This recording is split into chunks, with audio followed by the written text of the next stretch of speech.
कहानी की शुरुआत एक वैज्ञानिक विल से होती है। उसका सबसे बड़ा सपना था अल्जाइमर जैसी खतरनाक बीमारी का इलाज खोजना। वजह साफ थी, उसके पिता खुद इस बीमारी से जूझ रहे थे। पिता ही उसके लिए पूरी दुनिया थे, इसलिए विल किसी भी कीमत पर दवा ढूंढना चाहता था। अल्जाइमर वो बीमारी है जिसमें धीरे धीरे इंसान की याददाश्त मिटती जाती है। आखिर में मरीज अपना नाम तक भूल जाता है। यही सोचकर विल दिन रात रिसर्च में डूबा रहता है। कई साल की मेहनत के बाद आखिरकार उसे एक नई दवा मिल जाती है, मगर सबसे बड़ा सवाल था कि इसे पहले किस पर आजमाया जाए। इंसानों पर सीधे प्रयोग करना खतरे से खाली नहीं था, इसलिए दवा सबसे पहले एक मादा चिंपैंजी को दी जाती है। नतीजा हैरान करने वाला था। वह चिंपैंजी पहले से कहीं ज्यादा बुद्धिमान हो गई। उसकी समझदारी देखकर विल की आंखों में उम्मीद चमक उठी। अब वो इंसानों पर भी इस दवा को आजमाना चाहता था। सबसे पहले उसने अपने सीनियर को इसकी जानकारी दी और फिर बोर्ड ऑफ डायरेक्टर्स के सामने प्रेजेंटेशन रखा। वहां मौजूद सभी लोग नतीजों से बेहद खुश हुए, क्योंकि परिणाम उम्मीद से भी ज्यादा अच्छे थे। लेकिन तभी दूसरी तरफ उस चिंपैंजी के साथ गड़बड़ हो जाती है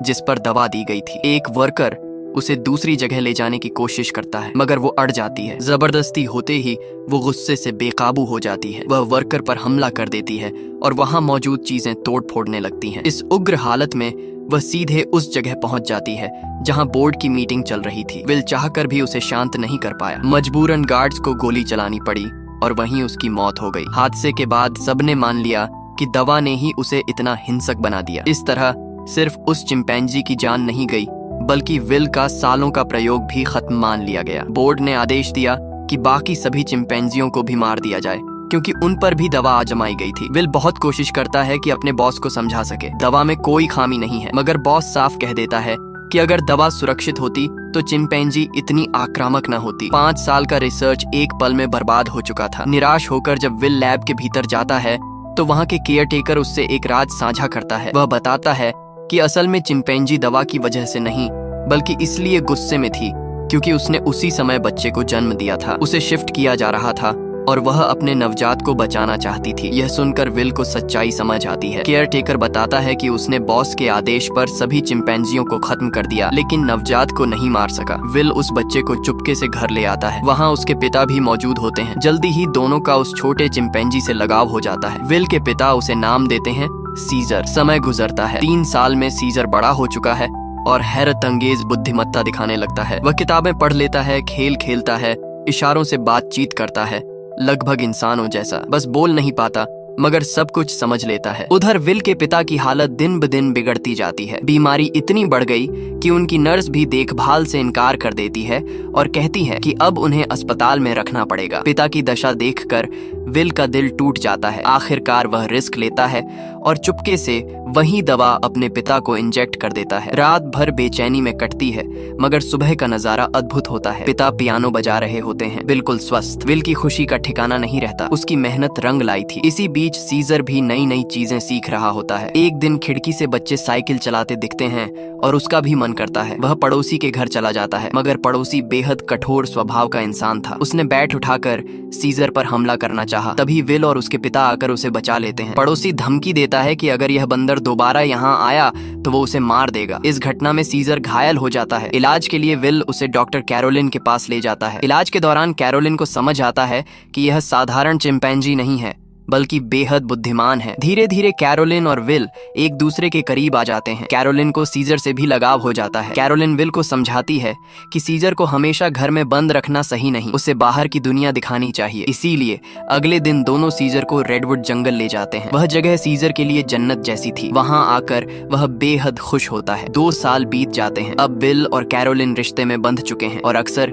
सीजर को लेकर जंगल आते हैं। लेकिन एक दिन वहां एक परिवार अपने डॉग के साथ आता है। पट्टे में बंधा कुत्ता सीजर पर भौंकता है। सीजर का ध्यान पट्टे पर जाता है, क्योंकि उसके गले में भी विल ने पट्टा लगाया था। वह इशारे में पूछता है, क्या मैं तुम्हारा पालतू हूँ? विल कहता है, नहीं, तुम मेरे बेटे जैसे हो। लेकिन सीजर अब और समझदार हो चुका था। वह जानना चाहता था कि वो आखिर है कौन। विल उसे अपनी लैब के बाहर ले जाता है और बताता है, तुम्हारी माँ पर हमने प्रयोग किया था, उसी दवा की वजह से तुम इतने बुद्धिमान हो। अब सीजर को सब सच मालूम हो चुका था। इस बीच विल के पिता की हालत फिर बिगड़ जाती है। अब दवा असर करना छोड़ देती है। एक दिन वह गाड़ी चलाने की कोशिश करते हैं, लेकिन भूल चुके होते हैं हैं कि गाड़ी कैसे चलाई जाती है। नतीजा, पड़ोसी की गाड़ी से टक्कर। गुस्से में पड़ोसी उन्हें खींचकर मारने लगता है। यह सब देखकर सीजर आपा खो देता है और पड़ोसी की उंगली काट लेता है। अब मामला कोर्ट तक पहुंचता है। फैसला होता है कि सीजर को घर पर रखना खतरनाक है। एनिमल कंट्रोल टीम उसे पकड़कर एक सेंटर में ले जाती है जहां और भी बंदर रखे गए थे। शुरू में सीजर को लगता है वह घूमने आया है, लेकिन जल्द ही उसे एहसास होता है कि अब वह कैदी है। वह कांच के पार से विल को इशारे करता है, मुझे घर ले चलो, मगर विल मजबूर था। उसे कहना पड़ा कि अब तुम्हें यहीं रहना होगा। विल अपने पिता के इलाज के लिए नई दवा बनाने में लग जाता है। इधर सीजर अकेला और उदास, वह दीवार पर अपने घर की खिड़की का नक्शा बनाता है। घर की याद उसे सताती है। उधर लैब में नई दवा बनाते समय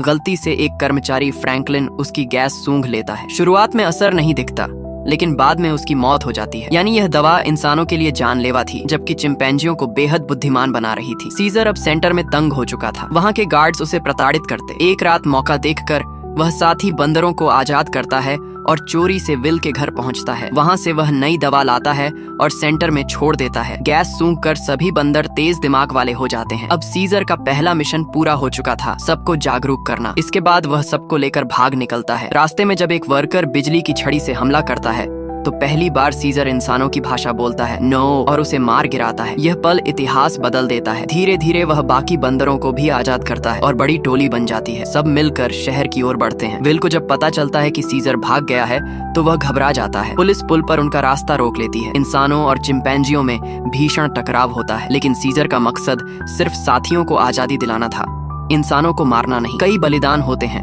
मगर आखिरकार सब रेडवुड जंगल पहुंच जाते हैं। वहीं विल भी आता है और सीजर से कहता है, मेरे साथ घर चलो वरना पुलिस तुम्हें मार देगी। सीजर उसे गले लगाता है और कहता है, अब यही मेरा घर है। विल समझ जाता है और उसे वहीं छोड़ देता है। दूसरी तरफ इंसानों में वायरस फैलना शुरू हो चुका था। वही वायरस जो फ्रैंकलिन की वजह से निकला था। एक पायलट संक्रमित हो गया और अब यह बीमारी पूरी दुनिया में फैलने वाली थी। कहानी यहीं से आगे बढ़ती है और दूसरा हिस्सा शुरू होता है। 10 साल बाद वायरस ने इंसानों की आबादी खत्म कर दी थी। दुनिया उजाड़ हो चुकी थी। वहीं चिंपैंजियों की बस्ती फल फूल रही थी। सीजर अब पूरे जंगल का राजा बन चुका था। उसका एक बेटा था, ब्लू आई।